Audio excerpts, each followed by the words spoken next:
Where in my life do I pay too much attention to what others think of me? Even if we don't realize it, we are heavily influenced by the people around us. From the moment we're born, other people's ideas, standards, traditions, values, beliefs, and opinions are imposed upon our lives.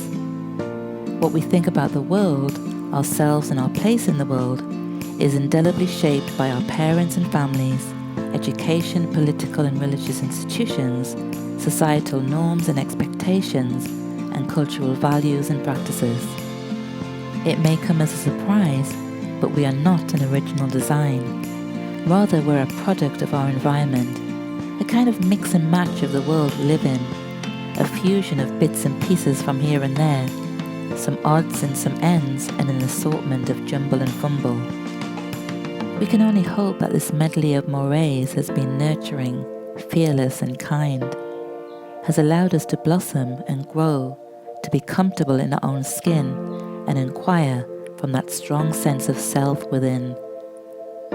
But what about if you were born in a not so nurturing environment, in an atmosphere where you were taught to think, but you were also taught to fear and live small, where hostility and threat lurked around every corner, a place where your individuality was minimized, discouraged, or ignored, where you neither had a voice or a choice, where your exposure was limited to your block, neighborhood, city, or town, and you lived by a belief system that made you wrong, made you feel that you didn't belong. Surely this would color the way you see yourself, life, and your place in the world. Surely this would crush your confidence and deny your courage, would make you fight for a space or retreat where nobody can see you. The world would seem frightening to you, so you'd play it out in defense and put up a very heavy guard. Surely all the flaws you perceive in your foundation will be filled with worry and concern about what other people think. But don't you know that you have the right to be here?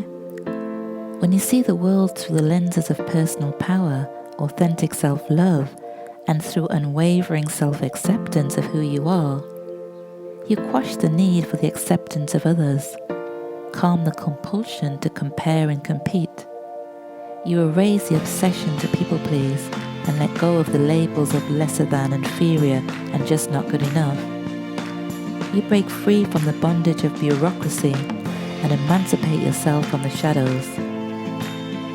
You are wholeheartedly released from offering explanations and unnecessary justifications, no groveling, pandering, or performing to. You're free to be, relax, and be fully you. You have everything you need inside. And the more you have inside, the less you need outside. Your internal compass is what you trust and depend on, and informs you about yourself and the world.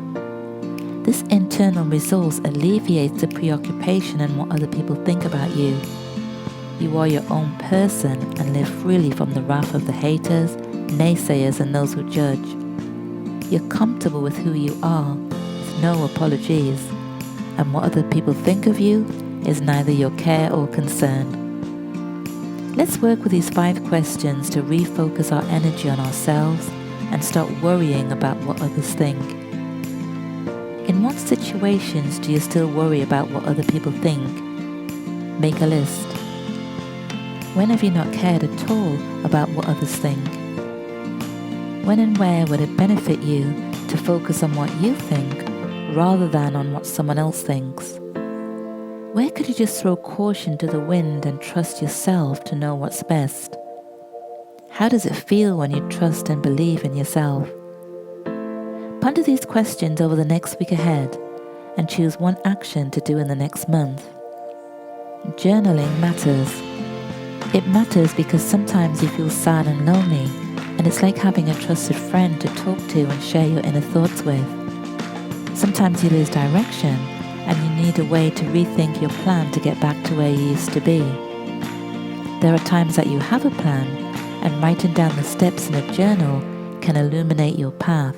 And there are moments you just need to be quiet, go deeply into yourself, and understand your frailties, fractures, and unresolved pain. And there's no better place than journaling to celebrate your accomplishments and successes, but most of all to celebrate you. So journal consistently and with meaning. Make it fun, make it matter, make it about you.